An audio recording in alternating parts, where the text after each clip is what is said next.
So let's take a look at some famous people from history who used their different thinking modes to help them with their problem solving.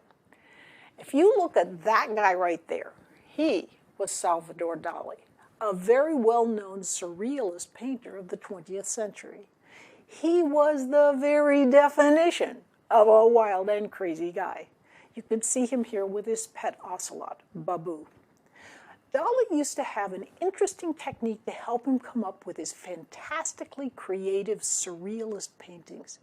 He'd relax in a chair and let his mind go free, often still vaguely thinking about what he had previously been focusing on.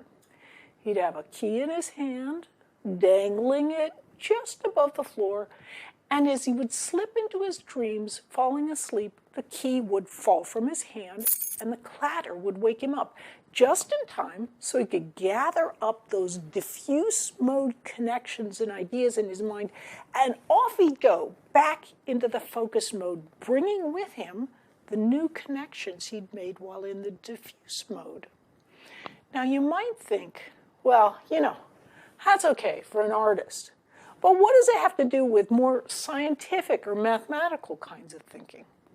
Well, if you look down here, this guy was Thomas Edison, one of the most brilliant inventors ever. According to legend, what Edison used to do was he'd sit and relax in his chair, holding ball bearings in his hand. He'd relax away, letting his mind run free, although it would often noodle back in a much more relaxed way to what he'd been focusing on previously. When Edison would fall asleep, the ball bearings would drop and clatter to the ground just as with Dali, and it would wake Edison up, and off he'd go with his ideas from the diffuse mode, ready to take them into the focus mode and build on them. So the bottom line is, when you're learning something new, especially something that's a little more difficult, your mind needs to be able to go back and forth between the two different learning modes. That's what helps you learn effectively.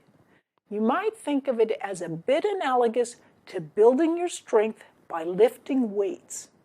You would never plan to compete in a weightlifting competition by waiting until the very day before a meet and then spending that entire day working out like a fiend.